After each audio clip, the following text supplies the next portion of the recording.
Hello everyone, I'm Nair, and today we'll be moving on to our second session under the topic of database management system. So in our first video, we had talked about the basics of database management system and Aries algorithm in write-ahead logging, which helps in retrieving data even after a system crash or a system failure. So today we'll be looking into a completely different perspective or aspect of database management system, we can say, that is NoSQL and MongoDB. So let's get started. Firstly, let's take a small intro of NoSQL. So NoSQL is originally referred to as non-SQL or not only SQL, and the main reason being NoSQL doesn't actually store data in the form of a relational platform or a relational structure, because in our DBMS we had stored data in the form of schemas, as in the form of tuples and attributes. But in the case of NoSQL, there are cases where NoSQL do offer a relaxed schematic representation or structurization of data, but in a majority of the cases they have a completely different outlook of data structurization. And you will be quite shocked to know that NoSQL had actually come into existence in the 1960s, in the late 1960s. However, it took prime light only in the 21st century. And the applications of NoSQL are numerous and they are quite widespread. They are used in real-time web applications, in big data analytics, and in so many other cases, especially for industrial applications, for enterprise and organizations who deal with large volumes of data and so on. And NoSQL is also known to support many SQL-like query languages. Now, one of the main reasons as to why NoSQL has gained a lot of importance in the recent years or in the recent decades is because of the simplicity of its design. It's quite simply frameworked so that it can be easily used and implemented, and the orientation of its structurization of data is quite easy to understand and comprehend. And also, because of this easy framework, it often allows a smooth and efficient management and control of data. Now, the main motive behind the invention of NoSQL was to actually deploy a platform or a software which is capable of handling large volumes of data in a very efficient format. So this is very, very useful when it comes to industries, enterprises, establishments, institutions, and organizations who need to keep a record or a track of all their sales, their marketing, their employees, their colleagues, the information and details pertaining to their fellow companies and so on. So in those cases, NoSQL proves to be a very, very user-friendly platform.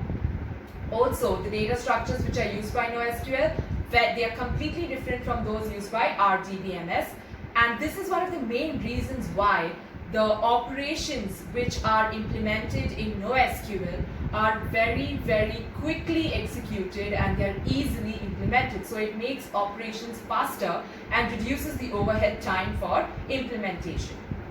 Now, NoSQL is not centrally structured, as in it actually caters to the problem which it has to solve or the problem which it has to deal with before identifying the type of NoSQL database it needs to take into account.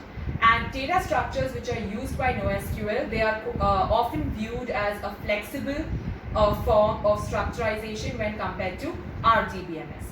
Now, if you consider the NoSQL store sellers, they mainly tend to compromise on the consistency in favor of availability, speed, and partition tolerance.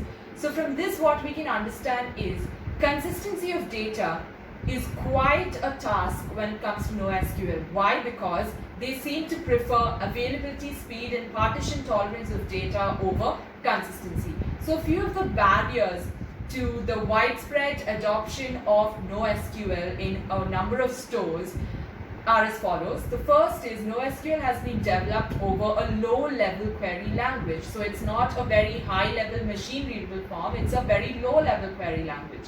Secondly, it lacks standardized interfaces.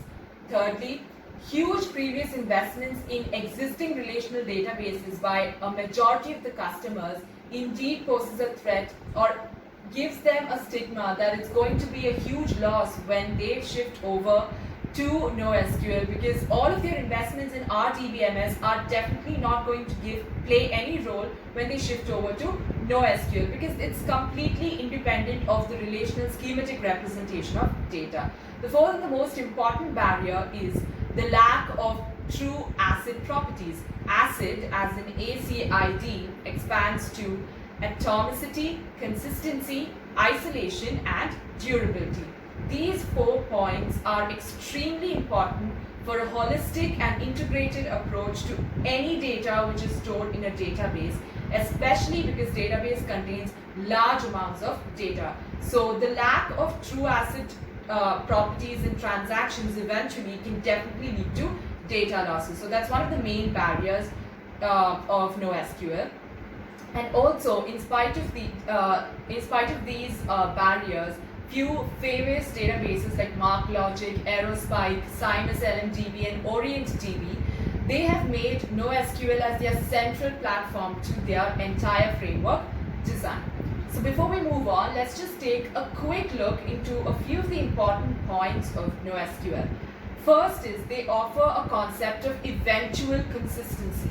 So just a few minutes back, I had mentioned the barrier of NoSQL being the lack of ACID properties, one of the main components of ACID being consistency of data.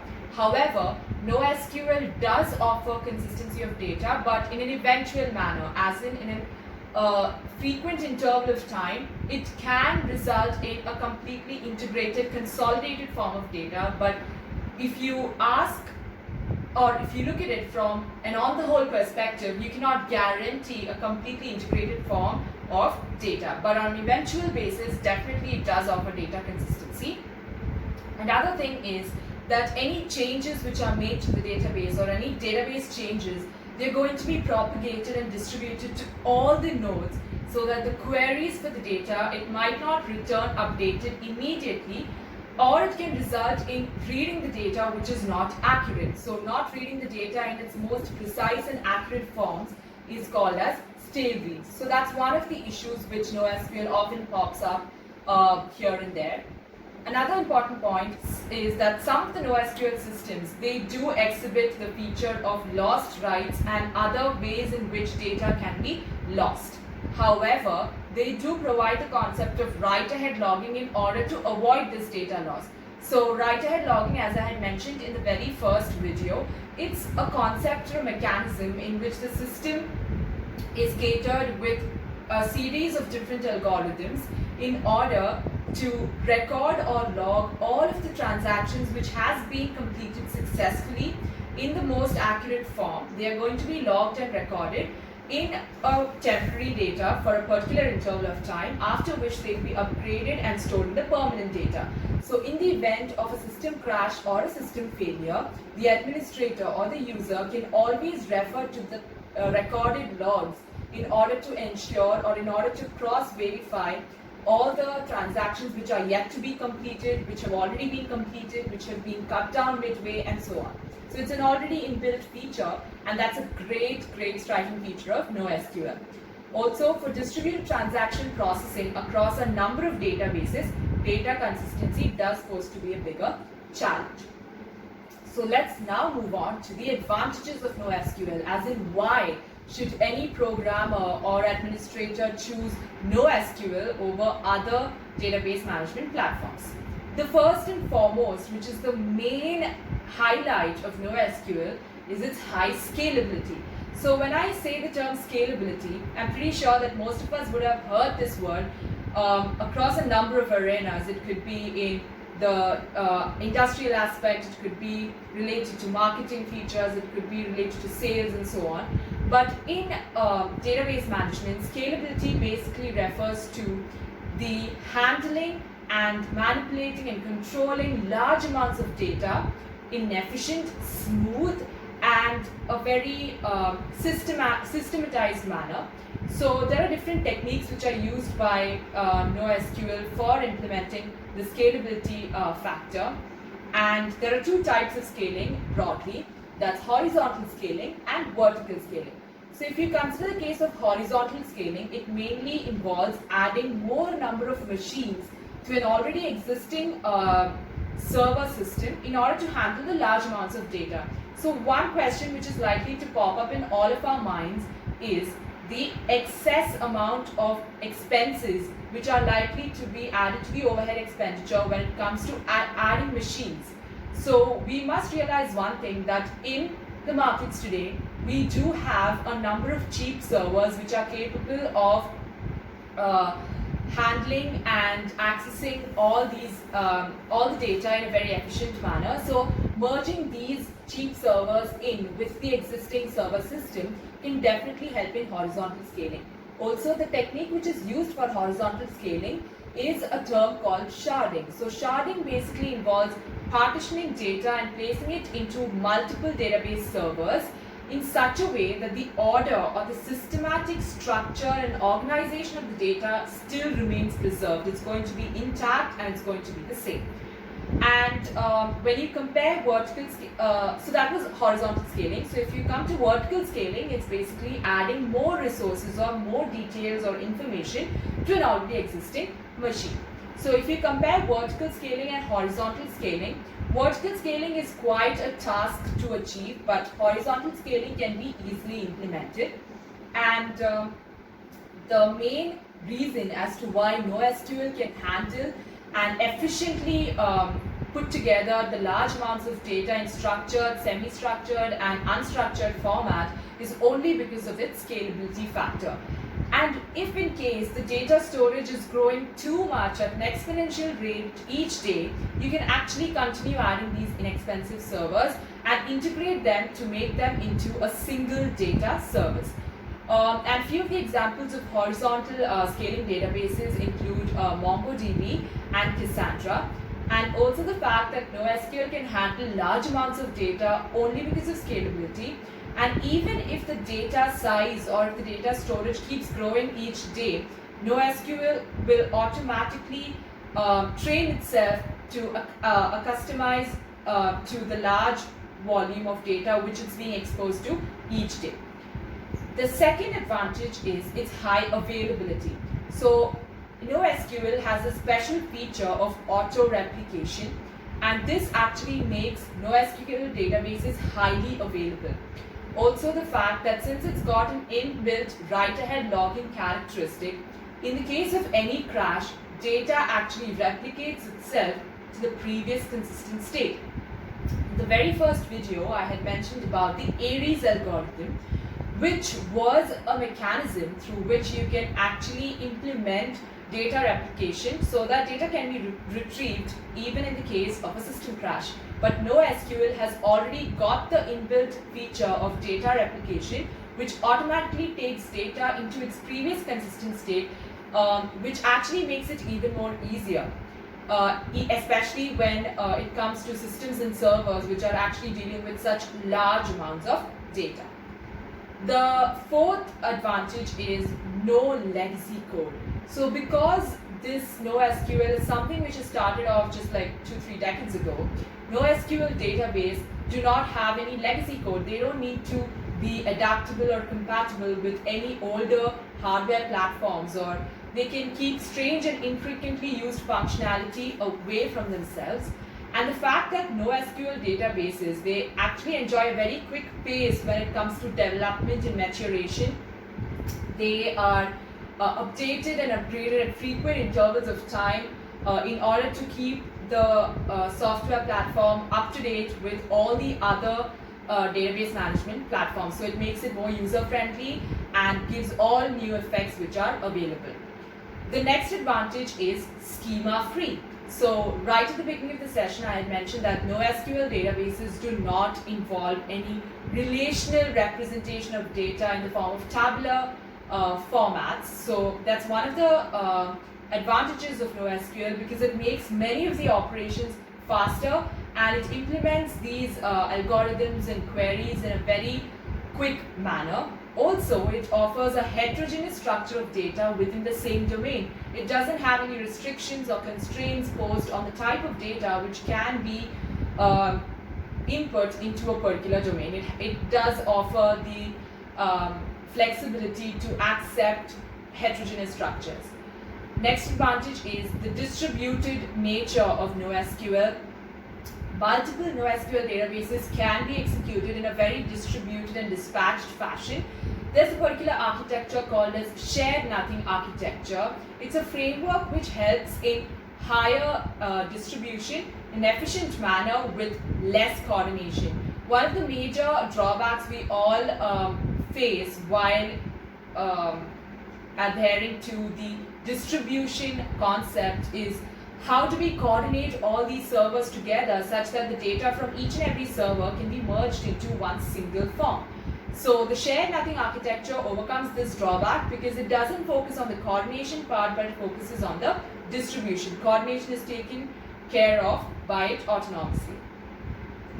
So every coin has two sides, and just so as it is, NoSQL does have a number of disadvantages.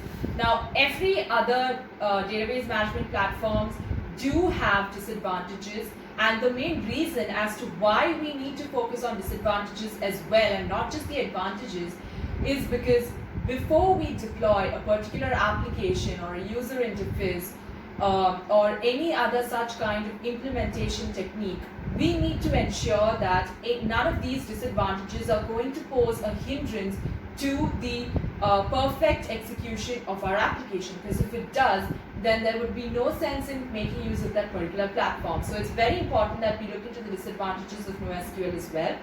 The first disadvantage is the narrow focus. Since NoSQL was invented with the main motive of providing larger data storage platforms and to handle data in an efficient manner, it provides very less functional operations. So if you compare it with our DBMS, from this aspect, our DBMS proves to be a better option when compared to NoSQL, especially when it comes to transaction management. The next disadvantage is management challenge. So the purpose of big data tools is to make management of a large amount of data as simple as possible. But when I say it out loud, it's just a piece of cake. But when it comes into implementation, it's a Herculean task.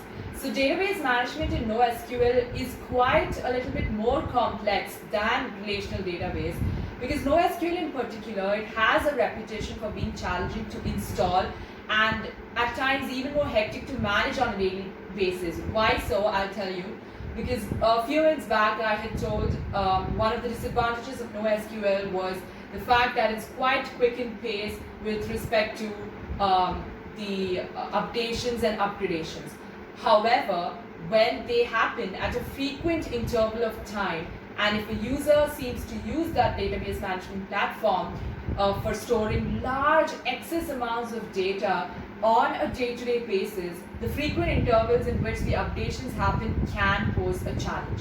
So that's one of the reasons as to why we have an advantage and a disadvantage within the same point. Next is graphical user interface is not available in NoSQL. So the graphical user interface, or the GUI mode tools, which is used for accessing the database, it's not quite flexibly and easily accessible and available in the market these days. Next disadvantage is the large document size. So within a few minutes, we'll be moving on to the different types of NoSQL, in which one of the types is the storage of data in document format. So they don't store data in different fragments or sections of document. They store all of the data pertaining to one topic in one document, and that's usually in the JSON format. So JSON as in JavaScript object notation. And few applications of this type of database is MongoDB and CouchDB. However, they do eat up a lot of memory space. But that's just one disadvantage when you consider the document type of DBMS in NoSQL. However, it has a number of disadvantages because of which this point can actually be ignored. Now, so till now we have looked into the following topics: a slight intro into NoSQL, a few important points of NoSQL, the advantages and disadvantages of NoSQL. Now let's move on into the types of NoSQL database. So if you compare it with the relational database management structure, we actually had three different types of models in which data could be stored. So we had the relational model, we had the hierarchical model, and we had the network model. And we also had a few other branches in which data can actually be stored in a slightly varied structure. However, in NoSQL database, we have four major types of databases in which we can store data in a different structural format. So first you have key value stores. Now key value stores are very similar to the concept of dictionary, which is introduced in Python programming language. So it's exactly same as that. For those of you who are not familiar, let me just brief you about it. Key value stores basically involves a particular key corresponding to a value, both of which are separated by a colon. So key value stores are the simplest type of NoSQL database, and every item in the database is actually stored as an attribute name together with its value. So React, Voldemort, and Redis, they're few examples of key value store types of NoSQL database platforms. The second type of NoSQL database is wide column stores. So instead of storing data in large rows and records, you actually store data in wide columns. So that makes it easier to access and handle it. And Cassandra and HBase are two examples of companies which actually apply wide column store type of NoSQL database. Then we have the document database, the one which I just spoke to you about a few minutes back. So document database can be compared and contrasted with the key value store type of NoSQL database. So in document database, it basically pairs each key with a complex data structure, and this complex data structure is called as document. And this document can actually be consisting of different key value pairs or key array pairs or even nested documents. MongoDB is one of the popular types of document databases which are implied in the industries. Then the fourth and the last type of NoSQL database is the graph database. So graph database, they are actually used to store information about networks, and it's mainly aimed towards easing out the actions when you're talking about social media platforms. So Neo4j and HyperGraphDB are examples of graph databases. So we have four types of databases in NoSQL. That's key value, wide column, document, and graph databases. Alright, now initially I had mentioned about the disadvantages of NoSQL. So before we deploy any application or any website or anything which has to do with configuring your application with a database server, we need to look into a few important points. One is the disadvantage, and the next is when we shouldn't use that particular database platform.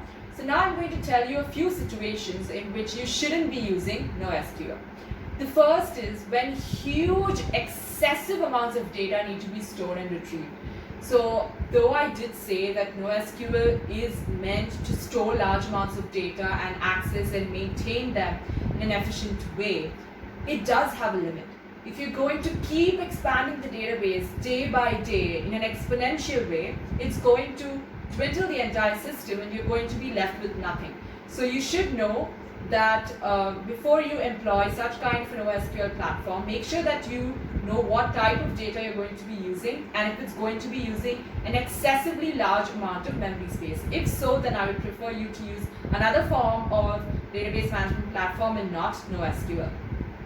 Also, do not use NoSQL if the relationship between the data which you store is not important, because usually NoSQL does give preference to storing data in a very organized, systematic way. Thirdly, the data is going to change over time, and if it's not structured, if it's not organized, if it doesn't have a basic framework or architecture, don't use NoSQL. Also, if your application or data is going to support a number of constraints, restrictions, and joins, and if it's not required at the database level, do not use NoSQL, rather use DBMS. And if the data is growing continuously and you need to scale the database regularly to handle the data, do not stick to NoSQL. Now, having said that, let's move on to a few of the softwares which actually use NoSQL. So there are quite a number. I'm just going to name a few of the common popularly known ones. The first is MongoDB. So we just saw they actually implement the document-based type of NoSQL platform, and they basically store data in the JSON format and also in dynamic schema, so it can be updated and modified easily. Craigslist, eBay, and Foursquare, they make use of MongoDB for their implications. Second one is CouchDB. So it's an open source web-oriented database and it's been developed by Apache. Then we have Edgebase, that's also another Apache project, and actually it was developed as part of Hadoop, for those of you who know that. And Edgebase is actually a column store type of database platform, and it's written in Java as its foundation. Also, Oracle NoSQL database. Oracle has SQL as well as NoSQL databases, and Oracle's NoSQL database is an implication of NoSQL type. Then Cassandra DB, it's actually a distributed database which excels at handling extremely large amounts of structured and organized data. Instagram, Comcast, Apple, and even Spotify make use of Cassandra DB for configuring the data with their servers. Then there's React, it's also an open source software, and it's based on the key value store type of NoSQL, and it's been written in Erlang. Then we have InfoGrid, it's also another open source web graph database, and it's been used for creating RESTful web applications, and they mainly use graphical data structures. And then we have Infinite Graph, and it's a highly specialized graph database which actually focuses on graphical forms of data structures. So now I had told that eBay, then few other e-commerce applications do use NoSQL platforms for configuring data. So let's just take a quick insight into how e-commerce applications actually make use of it. So now if you see, in the 21st century, everyone's taken to online shopping. It could be through Amazon, Flipkart, Myntra, eBay, and so many other platforms. They are numerous. So mostly what each and every such kind of a company does is, first they categorize their e-commerce application into a number of branches. It's usually many number, but for ease of understanding, I'm going to take an example of just 3 branches. So first we have shopping cart, then there's a product catalog, and you have the recommendations. So you have e-commerce applications which are then divided into these 3 branches. So each of these 3 branches are going to be dealing with huge amounts of data which is going to be put in by people from all across the globe, and they need to be maintained and stored in a very precise, accurate manner, because they cannot be mismatched or unauthenticated, because if they are, then it's going to actually pull down the entire system. So for ease of application and implications, what each company does is they make use of 3 different applications of NoSQL and then combine them together. So for example, shopping cart might make use of Redis for storing data, product catalog uses MongoDB, and recommendations use Neo4j, and all of them come together to give the final e-commerce application which is going to store huge data from shopping cart, product catalog, and recommendations. Now, so that's one of the major applications of a NoSQL database in the current scenario. And if you compare the applications of NoSQL with that of SQL, you'll actually find quite a lot of differences and quite a lot of similarities. So if you look at the applications of SQL, they are going to be used in web applications, mobile applications, enterprises, data marts, relational table storages, relationships using joins, and so on. But when it comes to NoSQL, you have more of a broader concept and more number of fields in which it can be applied. So it can be applied in gaming, Facebook, Twitter, social media platforms, websites, mobile applications, enterprises, then key value storage, document databases, and column family stores. So definitely NoSQL has gained a lot of importance in the current scenario. So that was it about NoSQL. Let's take a quick insight into MongoDB. So MongoDB, as we saw, is an application of the document type of NoSQL database. It's one of the most popular NoSQL databases as well. And it's open source, it's document oriented, and So that means MongoDB isn't going to be based on table-like structured form of storing data. It provides completely different organization and structural background for retrieving, updating, modifying and storing the data. And this format is actually called as the BSON. So BSON, B-S-O-N, is actually binary JSON. It's very similar to the JSON format, but it has a few differences from JSON as well. If you consider a MongoDB document structure, it's very simple. You'll probably see it in the PowerPoint, which I'll be attaching at the end of this video. Within two curly braces, you've got a number of key value pairs. So first you have the title, which is the key. Then you have a value, which could be anything. So if I'm saying title as NoSQL, it's going to be separated by a colon, and NoSQL being the value is going to be inserted within single quotes. Then you have by, you can have URL, you can have a type, and then it's going to be end with the second curly brace. Now, SQL databases, they actually store data in the tabular format and relational schemas, and that's something which we all know. And this data is actually stored in a predefined data model. That is, it can only be stored in the relational format in the form of tuples and attributes. So that's not going to be very flexible, especially for today's situation wherein social networking and socializing has been taken to the next level altogether. Wherein sitting at the corner of your room, you can contact anyone or socialize with anyone all throughout the globe. So modern applications, they need to be more flexible, easy to handle and easy to store data. MongoDB is one such type of NoSQL database when it scales and adds more and more data and servers, because of which it increases the productivity and also makes it more flexible, a document model. Now, if you look at a few of the features of MongoDB, first is that it's document oriented. So if you're looking at any other type of structural organization of data, the best example is our DBMS. For example, let's take the condition of a text containing all details pertaining to a computer. So if you were to store it in our DBMS, you'd have to store it in structures like CPU, RAM, hard disk, etc. But in the case of MongoDB, it being a document form of NoSQL, it's going to be stored in one piece of document. It's not going to be fragmented. So that's one feature of MongoDB. It's going to be quite easy to access it. So that's one of the striking features. Second is indexing. Especially when we're dealing with such large amounts of data, accessing it is going to be a task. So we need to ensure that indexing is done in the most accurate and precise manner for easy searching and for easy retrieval of data within a short interval of time. Then scalability, which I had mentioned right at the beginning, which is a feature of any NoSQL database platform.